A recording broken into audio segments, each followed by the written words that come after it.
عثمان بخاری نے اپنے حالیہ بیان پہ افسوس کا اظہار کرتے ہوئے کہا مجھے تکلیف ہے کہ میرے منہ سے ایسا سٹیٹمنٹ نکلا. شاباش. اور آپ اگر اس میں یہ ایڈ کر دیتی کہ میں تہہ دل سے معافی کی خواستار ہوں، تو اگر آپ کا قد یہاں سے یہاں گیا ہے تو 1 انچ اور بڑھتا میری نظروں میں. میری نظر میں کیا آپ کا قد و قامت ہے اس کی کوئی اہمیت نہیں ہے، لیکن وہ جو آپ کے جو عالی جناب ہیں، آپ کے آقا، ووٹ کو عزت دو. ووٹر تو بہرحال اچھا، لیکن بہت خوبصورت بیان، بہت عمدہ اعتراف، یہ عالی ظرفی کی نشانی ہے. کہ آپ نے کہا کہ مجھے تکلیف ہے کہ میرے منہ سے ایسا سٹیٹمنٹ نکلا، مجھے تحمل کا مظاہرہ کرنا. شاباش. یہ اپنے ارد گرد والوں کو بھی سمجھائیں. تحمل اور بردباری. ایک بات میں آپ کو بتاؤں، لاؤڈ ہو جانا اور بات ہے، لیکن لفظوں کے انتخاب میں تھوڑی سی احتیاط. ہمارے آقا کا حکم ہے، آپ مسلمان بچی ہیں، اس میں کوئی شک نہیں ہوگی کہ عبادت اور کھانے میں بھی ایک کمال کا جملہ ہے، اعتدال اور میانہ روی. تو آپ نے واقعی حدود کی تھیں، اور بہرحال آخر پہ آپ نے کہا کہ میرے منہ سے یہ بیان بہت تکلیف میں نکلا. تو عظما بی بی ایک بات ذہن میں رکھنا، اسی طرح کی صورتحال میں بندے کا اصل باہر آتا ہے، لیکن یہ معذرت آپ کا اصل ہے. خوبصورت ہے، بہت اچھی بات. Thank you very much. یہ آپ کا اللہ کرے اصل تعارف یہی ہے. پارٹ آف دا گیم ہے، ہماری گندی پالیٹکس ہے. کیا کیا نہیں بی بی کے اور محترمہ جو نصرت بھٹو تھی ان کے بارے میں. بھٹو صاحب نے کیا نہیں کہا تھا، کاٹ دو کاٹ دو کاٹ دو. یہ ہماری روایت ہے. تو کوشش یہ کریں کہ یہ جو بات آپ نے آخر میں کی ہے نا کہ بہت تکلیف میں، اس حد تک آئندہ نہ جائیں. میری دعا ہے آپ کے لیے. خواجہ آصف بندہ ویسے دلچسپ ہے، کبھی کبھی اچھی بات کرتا ہے، کبھی کبھی مونگی مار جاتا ہے. اب میں کیا کروں؟ اچھی بات ہے تو ہم اچھا کہیں گے. میرا زندگی میں پرابلم ہے، میرا بدترین دشمن بھی خوبصورت بات کرے گا نا، میں اس کو اپریشیٹ کروں گا، اور میرا بہترین دوست اگر وہ گھٹیا بات کرے گا تو میں اسے کنڈیم کروں گا. اچھا، ہمارے یہاں چونکہ اس طرح کا رواج نہیں. اس طرح بعض اوقات میرے چاہنے والے، میرے دوست، احباب، ویورز بعض اوقات کنفیوز ہو جاتے ہیں، لیکن بہت سے لوگ اب الحمدللہ اس بات کے عادی ہو گئے کہ بات کا میرٹ ہوتا ہے. آپ کیا کرتے ہو؟ کرکٹر اگر کوئی زیرو پہ، حالانکہ مجھے کرکٹ سمجھ نہیں ہے، زیرو پہ آؤٹ ہو جائے گا تو کیا کرے گا؟ چاہے آپ کا کتنا ہی فیوریٹ ہو، اس ہوگا تو آپ کہو گے یار یہ کیا ہو گیا. ٹھیک ہے، چھکا مار دے آپ کا بہت فیوریٹ ہو تو آپ کلیپ کرو گے. تو اسی طرح ہوتا ہے زندگی میں. یہ نہیں ہے کہ اگر میں کسی کو ناپسند کرتا ہوں تو میں اس کی خوبصورت بات کو بھی کنڈیم کروں. یہ گھٹیا پن ہے. اور اگر میں کسی کو پسند کرتا ہوں، وہ بات فضول کرے تو میں اس پہ دس ناٹ آن. یہ اچھی تربیت کا انڈیکیٹر نہیں ہے. بہرحال خواجہ آصف نے یہ بات کی ہے. کبھی کبھی بہت مزیدار بات کرتا ہے، یہ پتا، کبھی کبھی بڑی بانگی مارتا ہے. آج بانگی کا دن تھا، میرا خیال ہے یوم بانگی منا رہے تھے خواجہ صاحب کہ پانی کسی کو خط لکھ کر نہیں آتا، کیا وہ مجھے ایئرپورٹ سے ریسیو کر لو. اچھا، جملہ تو چنگا ہے، مطلب پنڈ جڑے ساڈے بہت سارے ہیں نے جڑے وہ جکتاں شکتاں جڑے مارن والے نے کامیڈینز وغیرہ، وہ اس حساب نہ کہ ایئرپورٹ سے ریسیو کر لو وغیرہ. لیکن خواجہ صاحب دنیا بدل گئی ہے. یہ خط نہیں لکھتا محکمہ موسمیات یا جو یہ اس طرح کے پروفیشنل محکمے ہوتے ہیں، ان کے ذریعے اطلاع بھیجتا ہے. خط نو ٹائم لگتا ہے. خطاں تے زمانے گزر گئے خواجہ صاحب، تسی بھی میری طرح بڈھے ہو، میرے تو 25-30-40 سال زیادہ ہی ہو گئے. تے عقل کرو، خطاں دے کیڑے زمانے نے ہن آتا ہے، پتہ لگتا ہے.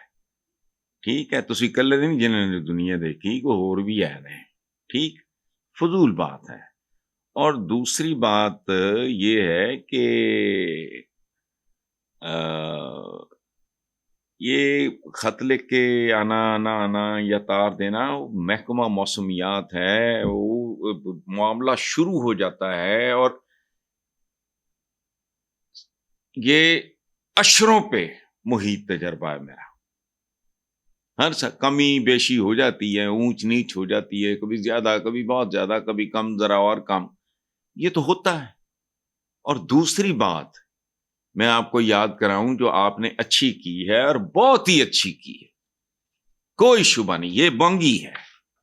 یہ آپ نے بات برائے بات کر دی ہے کہ پانی کو یہ تار دے کے آتا ہے تو خط دے کے آتا ہے، ایسا نہیں ہے. آپ کمپیٹنٹ لوگ نہیں ہیں.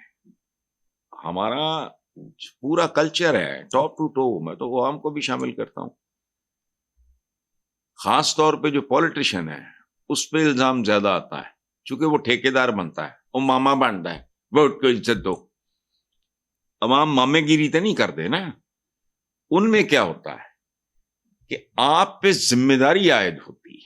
عوام بھی کرپٹ ہیں اور انکمپیٹنٹ ہیں، جنہیں امیدوار کی پہچان نہیں. یہ شودا یہ چھچورا ہے کون؟ تراؤ ہو جائے انہوں نے لو ایک علیحدہ گل ہے، لیکن ادر وائز یہ خاندان سوار رہتے اس ملک کی گردن پہ اگر وہ انسان ہوتے تو خیر میں وہ بات نہیں کرتا. ہیں وہ بھی نااہل. آپ نے جو بات کی ہے بہت زبردست بات کی کہ دیکھو کہ 2-3 سال میں سڑکوں اور پلوں کا ٹوٹنا 30 سے 40 سال سے قائم کرپشن کلچر کا نتیجہ ہے. تو حضور 40 سال تو چمبڑے ہو جڑے تھوڑے پائی وال نے ہوں میثاق کے مکات بعد پیپلز پارٹی والے، وہ اس تو بھی پہلے تو چمبڑے نے. تہاڈی یہ لاٹری پاکستان نہیں ہے، یہ پرائز بانڈ ہے. اسلامی جمہوریہ پرائز بانڈ ہے اور نکل دے تو عوام دے نہیں.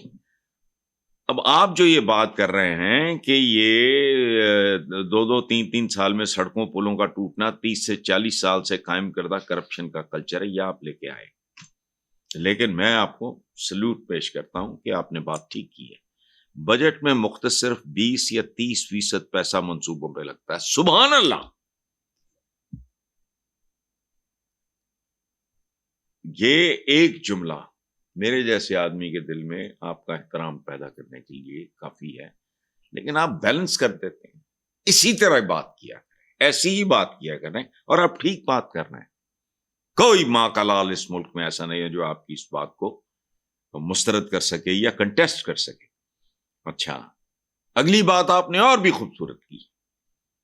وہ کیا ہے؟ انگریز دور کے پل اور سڑکیں آج بھی قائم ہیں. سبحان اللہ. اور آپ کا یہ جملہ لگتا نہیں آپ کا ہے، حالانکہ آپ کبھی کبھی کر جاتے ہیں اچھی بات. کب احتساب ہوگا کہ ساری دولت عوام پہ خرچ ہونے لگے؟ سبحان اللہ. خیا صاحب، میں ووٹ شوٹ میں نہیں دیتا، کسی کو بھی نہیں دیتا، مجھے تو سارے یوں چکے لگتے ہیں اس لیے میں نہیں دیتا.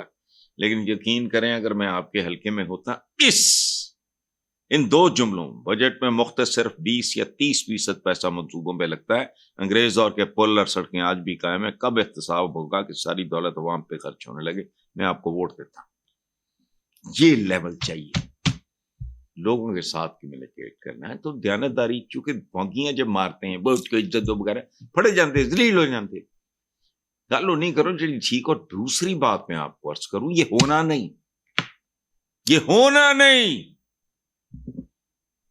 اب آپ وجہ پوچھیں تو میں ہمبلی آپ کو کنٹریبیوٹ کر سکتا ہوں، آپ کو ایجوکیٹ کر سکتا ہوں. حضور تہاڈا تے اپنا ہے ہی کچھ نہیں. جڑے اے سی ڈی سی یہ وہ فوج آپ کی سارا کچھ اسی ڈھانچے پہ کھڑا ہے. عدلیہ تہاڈے جج کس چکر وچ جاندے بھی چھٹیاں کرن؟ وہ تو گورا سی، ٹھنڈے ملک سے آئے تھے، اے سی بھی نہیں تھے. تو بات سمجھ آتی ہے. 25 کروڑ کی آبادی پاکستان بنا تو کتنے تھے؟ چھٹیاں، جرم، ظلم، زیادتی، وہ بھی چھٹی پہ جاتی ہے. تو آپ ان کے اگلے ہوئے نوالے کھا رہے ہیں. اس ملک میں نتھنگ از اوریجنل. اور آپ نے انگریز کی دی ہوئی چیزوں کا بھی بیڑا کر دیا. ہماری فوج میں جو ڈسپلن یہ وہ سارے باقی معاملات ہیں وہ انہیرٹ کیے ہوئے، یہ یاد رکھیں۔ برنیے کا ایک سفر نامہ ہے، پڑھ کے دیکھیں، اس نے کہا تھا یہ چبل جائے، آخری دور کی بات کر رہا ہوں مغلوں، اس نے کہا ان کو تو پوری فوج کو لپیٹنے کے لیے ہماری یہ ایک بٹالین کافی۔ تو بات اچھی کیا کریں، خوبصورت بات کیا کریں۔ اچھا